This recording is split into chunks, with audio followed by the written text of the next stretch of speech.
Assalamualaikum warahmatullahi wabarakatuh. Waalaikumsalam. Mari kita mulai.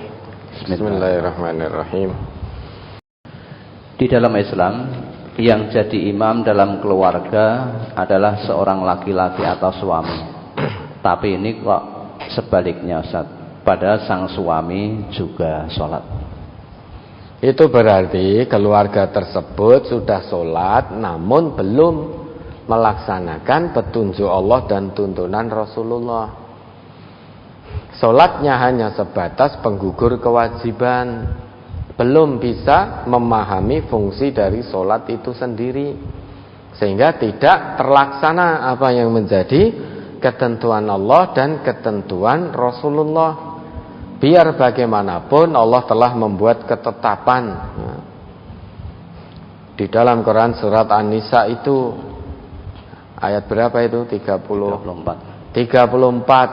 Ayat 34. Ayat ini sudah sangat familiar, seringkali kita dengarkan, dijelaskan secara berulang-ulang. Maka memahami ayat, mendengar ayat jangan hanya dengan telinga, tapi pahamilah dengan hati, dengan mata hati. Kalau mendengar ayat hanya dengan telinga, itu belum menjadi komitmen. Nah, setelah mendengar dengan telinga, usahakan dipahami dengan mata hati. Karena kalau sudah turun ke mata hati, akan jadi satu komitmen. Komitmen untuk mengamalkan apa yang menjadi perintah Allah. Biar bagaimanapun ketetapan Allah, ar-rijalu qawwamuna 'alan nisa. Seorang suami itu pemimpin bagi istrinya. Jangan dibolak-balik. Seorang pemimpin harus bisa memberikan keteladanan. Maka suami yang menjadi pemimpin rumah tangga harus bisa membimbing istrinya menuju jalan yang Allah ridhoi. Untuk bisa membimbing istri dan keluarganya dibutuhkan keteladanan dari suaminya. Jangan hanya suaminya menyuruh istri dan anaknya, namun istri dan anak melihat perilaku maupun ucapan suaminya berbeda, bertolak belakang dari apa yang suami perintahkan pada istri dan anak. Kalau ini yang dilihat, yang terjadi, berarti suami tersebut hanya pintar memberikan contoh keteladanan, namun tidak bisa dijadikan teladan oleh keluarganya. Maka kewajiban seorang laki-laki itu kalau sudah menikah, dia pemimpin bagi rumah tangganya. Jangan dibalik. Seorang pemimpin harus bisa diteladani. Dalam hal ini tentu diteladani istri dan anak-anaknya. Dan seorang laki-laki selain itu, kalau sudah menikah maka wajib memberi nafkah lahir batin. Wajib, karena Allah yang mewajibkan itu.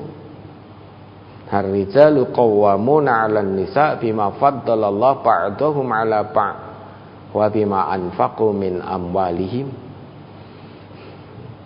Itu kewajiban dari Allah. Maka jangan terbalik.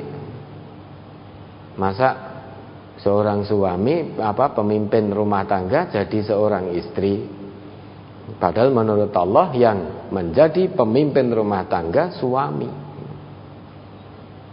Ya, ini dipahami lagi ayat Allah itu. An-Nisa ayat 34 itu kemudian diamalkan ya. Nikah jangan hanya sekedar nikah, namun masing-masing harus memahami kewajibannya. Suami sebagai pemimpin harus bisa diteladani oleh istri dan anak-anaknya. Aja mung pinter ngakon tapi ora iso nglakoni. Sehingga jarkoni pinter ngujar ora iso nglakoni. Kalau itu yang dilihat pada diri suaminya, ya niscaya istri dan anak-anaknya tidak mau nurut. Suaminya menyuruh A, namun perbuatan suaminya B. Suaminya nyuruh anak dan istrinya untuk sholat tepat waktu, malah suaminya menunda-nunda. Ini menjadi salah kaprah. Ya, mudah-mudahan bisa dipahami. Ada lagi?